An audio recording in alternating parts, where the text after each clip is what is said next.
आप सभी ने एवेंजर इन्फिनिटी वॉर में वकांडा के पास और एंड गेम में आयरन मैन के पास प्लाज्मा की शील्ड को तो देखा ही होगा। तो क्या इंसान इसे पृथ्वी पे बना सकते हैं या फिर नहीं, आज इस वीडियो में जानेंगे।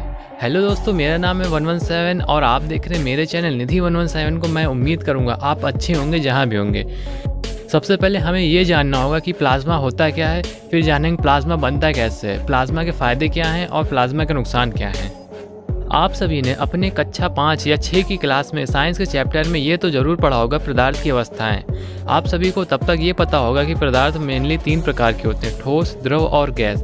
लेकिन जैसे ही हम लोग क्लास 10th के बाद इंटर में आते हैं, हमें यह पता चलता है कि पदार्थ की 3 अवस्थाएँ नहीं 4 अवस्थाएँ होती हैं, जिसमें चौथी अवस्था होती है प्लाज्मा।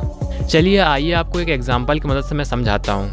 अगर हम एक बर्फ़ का टुकड़ा लेते हैं तो उसे थोड़ा गर्म करते हैं तो यह पानी में बदल जाएगा, और अगर इसी पानी का थोड़ा टेम्परेचर और बढ़ा दिया जाए तो अब यह पानी भाप में बदल जाएगा। और अगर इसी भाप को किसी बंद चैम्बर के अंदर टेम्परेचर इतना बढ़ा दिया जाए कि इस भाप के अणु दूर दूर भागने लगे तो अब यह प्लाज्मा कहलाएगा। सीधी भाषा में यह कहा जाए कि किसी भी चीज़ को इतना ज़्यादा गर्म करो कि वो सीधे ही प्लाज्मा का रूप ले ले। जैसे कि जब कभी भी कोई अंतरिक्ष यान पृथ्वी के वातावरण में दोबारा से एंट्री लेता है तो पृथ्वी के वातावरण में मौजूद एयर मिक्सचर इतना ज़्यादा उस यान पे घर्षण लगा देती है कि उस घर्षण की वजह से वो यान का टेम्परेचर काफ़ी ज़्यादा बढ़ जाता है, जिसके बाद कुछ ही देर में उस यान का टेम्परेचर इतना ज़्यादा बढ़ जाता है कि वो सीधे ही प्लाज्मा का रूप ले लेता है। अब इस प्लाज्मा के कुछ फ़ायदे भी हैं तो कुछ नुकसान भी हैं। चलिए इसे बारी बारी कर जान लेते हैं। इसका सबसे बड़ा फ़ायदा है कि अगर इसे किसी भी फाइटर प्लेन में इंस्टॉल कर दिया जाता है तो दुनिया का कोई भी एडवांस से एडवांस रडार इसे पकड़ नहीं सकता, चाहे इसकी रफ्तार 10 की ही क्यों ना हो। इसके पीछे का कारण है कि प्लाज्मा के आर पार कोई भी रेडियो तरंगे नहीं जा सकती, चाहे वो अब रेडिएशन ही क्यों ना हो, जिसकी वजह से फ्यूचर में इसके चांस है कि इसे रेडिएशन वाली जगहों पे इस्तेमाल करा जाएगा रेडिएशन को ख़त्म करने के लिए। अगर मे बी फ्यूचर में कोई वॉर छिड़ी जिसकी वजह से आपस में ही रेडिएशन बम का इस्तेमाल किया जाने लगा तो हम लोग प्लाज्मा की मदद से उसे काफ़ी हद तक कंट्रोल कर सकते हैं। इसका सबसे बड़ा नुकसान यह है कि रेडियो फ्रीक्वेंसी को रोकने की वजह से कोई भी यान या फिर मिसाइल अगर हाइपरसोनिक की रफ्तार से आ रही है तो पृथ्वी पे मौजूद कोई भी इंसान इसे गाइड नहीं कर सकता। प्लाज्मा की वजह से भेजा गया सिग्नल ब्लॉक हो जाएगा। जब कभी भी एस्ट्रोनॉट को स्पेस से पृथ्वी पे वापस लाया जा रहा होता है तो इस बीच कोई भी इंसान एस्ट्रोनॉट से संपर्क नहीं कर पाता। इसका सीधा सीधा कारण प्लाज्मा है। जब कभी भी एस्ट्रोनॉट को पृथ्वी पे वापस लाया जा रहा होता है तो पहले ही ये सब डिसाइड हो जाता है कि कहाँ पे एस्ट्रोनॉट उतरेगा, जिसकी वजह से वहाँ पे रेस्क्यू टीम और नेवी जल्दी पहुँच जाती है। उसी के बाद एस्ट्रोनॉट को पृथ्वी पे वापस आने की अनुमति दी जाती है।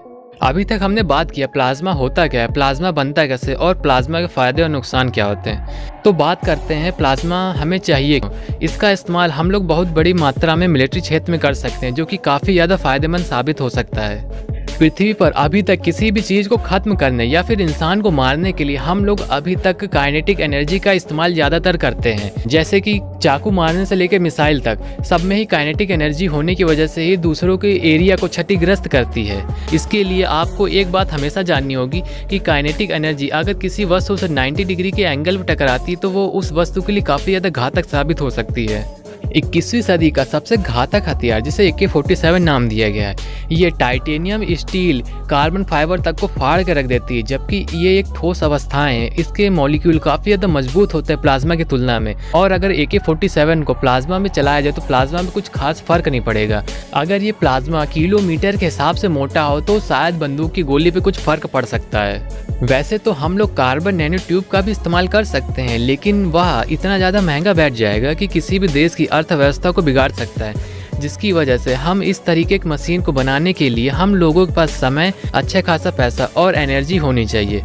अभी तो हम लोग इसका कुछ कर नहीं सकते या फिर कह नहीं सकते, लेकिन इसके फ्यूचर में चांस है, क्योंकि साइंस ने कभी ये नहीं कहा कि मैं नहीं कर सकता। साइंस वक्त, पैसा और ऊर्जा मांगती है। यह थी मेरी वीडियो। मैं उम्मीद करता हूँ आपको मेरी इस वीडियो कुछ सीखने को मिला होगा, कुछ नया समझने को मिला होगा। अगर वीडियो अच्छी लगे तो लाइक कीजिए, चैनल पे नए हो तो सब्सक्राइब कीजिए ऐसे अमेजिंग वीडियो को मिस ना करने के लिए। और अगर आपको मेरी इस वीडियो में कुछ कमी लगे जिसे मुझे इम्प्रूव करना है तो आप हमें कमेंट करके बता सकते हैं। तब तक अपना ध्यान रखिए। जय हिंद, वंदे मातरम। धन्यवाद।